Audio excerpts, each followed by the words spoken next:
Thursday Thoughts, brought to you by Primitive Patriot Outdoors. Good afternoon, everybody. I'm pleased to announce that we're going to start doing a Thursday Thoughts. It's going to be different topics that I'm going to film just like this, with a different topic that I want to discuss. And you guys can go in the comment section and let us know what your thoughts are. That way we can have a discussion, and some junior hunters, younger hunters, or less experienced hunters can read the comments, watch the video, and take what they want to put in their bag of tools to make them more successful out in the field. So today I want to talk about scent control. And in today's world, the industry is going to push to you all these different products. And we do the same thing. I've used products that I prefer. I prefer Dead Downwind. I've been using Dead Downwind for years, and it helps eliminate my scent. Just period. But you cannot just rely on that one product. You have to exercise discipline and scent control with a different type of, or with a different set of skills as well, to make that work. I can't just spray Dead Downwind and go stand in a field and expect me to shoot a deer. It doesn't work that way. These products are just extra tools to improve your success. So, first things first, what is scent control? Well, it's the ability to mask your scent from the deer. Whether it be where you're sitting and the wind's blowing, or all the way down to how you're even entering and exiting the woods. If you're going to go into the woods and you've done your scouting and you know the deer are walking on this particular path, why would you walk down that path? Even 10 feet off the path, don't walk where the deer are walking. Like, if you see where the deer are walking, don't walk there. Because now you're going to increase the chance of a deer smelling you or your scent and then just turning around and going a different way. So, and that's another part that goes into scent control. Even down into the off season, try not to go into the woods as much so that your scent doesn't get there.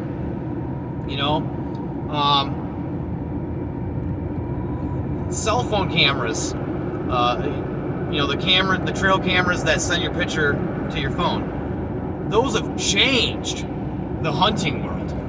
Why? Because now you can scout and you don't have to go into them woods and leave your scent. So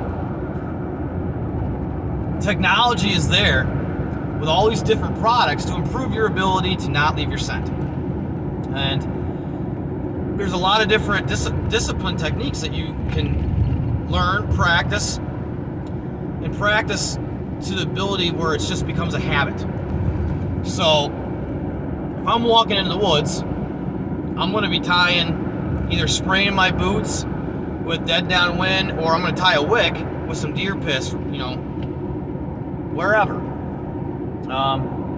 Or just cover scent. If I'm going to walk and use cover scent, and what the difference between different scents. You have your cover scent, which is like a scent that it's not deer piss. That's like a lure scent. It lures the deer in. The cover scent covers it or masks your scent with something more natural. Me, preferably, I use the Tinks Earth scent. It smells like dirt. And I'll spray that all over my boots and walk in. And that just helps mask your scent. And I'll even do that in the off season. That way, I'm not leaving that big of a footprint, an unnatural footprint, where the deer are living. And so that's just the preparation. Prep your stuff so that you can try to eliminate your scent as much as possible. The biggest thing I want to talk about when it comes to scent as well is wind. You got to play the wind. You can wear all the scent control in the world, but you still breathe. And if you're breathing and the wind is carrying that, the deer is still going to smell it. A good friend of mine named Scott Jordan from CRCS Outdoors, he taught me that you still breathe, and he'll eat blueberries to help cover up his breath. And ever since I learned that, I eat fruit like an apple or blueberries or something like that, blackberries, to help cover up my scent when going in the woods. The more that you can eliminate your presence in the woods, the better your chances are of deer getting in close to you. And, you know, rifle hunters, this doesn't really apply to as much because you can reach out there and touch a deer before they even get within you. This is a lot for my bow hunters. You know, the guys that are trying to get that deer within 20 yards. You know, scent control for bow hunters is huge. You got to play the wind. If the wind shifts, you might have to change your position to get to a different spot so that the deer ain't going to smell you. And another thing is like preparation again. Before you even enter the woods, you know, if you have the ability of phones and all these different apps like OnX Hunt and Hunt Stand, you can go on that app and go, okay, which way is the wind blowing? Or you can just do it the old primitive way and take some, you know, whatever, like some cottonweed or your dead down wind scent control. They sell them for like $4. Little bottle. It's all it pretty much is like scentless baby powder. What way is the wind blowing? I preferably use OnX Hunt to look at the wind, and then when I'm in the woods, I'm always checking the wind, because winds can change at any given moment. So playing the wind also goes into scent control. So the biggest point I'm just trying to get across is no matter what time of the year it is, if you're going into the woods, please, you know, practice proper scent control. The more you do it, the more natural it's going to become to you. If you're doing it every time you go in the woods, then more than likely when it's time to go hunting, you're going to be doing it right out of memory, be muscle memory. The more you do it, the more it's just going to become natural. And like when I'm in the woods, okay, I'm always checking the scent. Even if I'm not hunting, you know, if I'm going to go up and check cameras or replace batteries or replace a tree stand, I'm always going, all right, which way is the scent going? What way is my wind blowing? You know, if you're in a valley and the wind's normally blowing a certain direction, then you're going to want to place your stand or your blind in an area that the deer ain't going to smell you when they're coming into the woods, or where their bedding area is.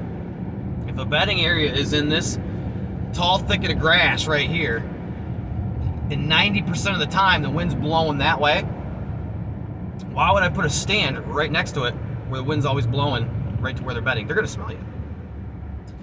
So a lot of different factors in going into scent control, but there are ways to assist you in controlling your scent. And, you know, I'm gonna push Dead Down Wind. It's a product that I've always used. I love it.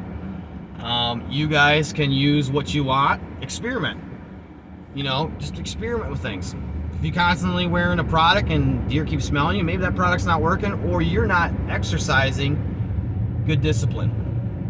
So hit us up in the comment section. Tell us what you think, and let us know some tips or experiences that you've had with scent control so that other hunters that aren't as experienced can learn from us. Because that's the only way that we survive in the outdoor world, is experience passed on to younger generations or less experienced hunters. We're all in this together as outdoorsmen. So let's help our fellow outdoorsmen out with these tips. We'll see you guys next Thursday with Thursday Thoughts.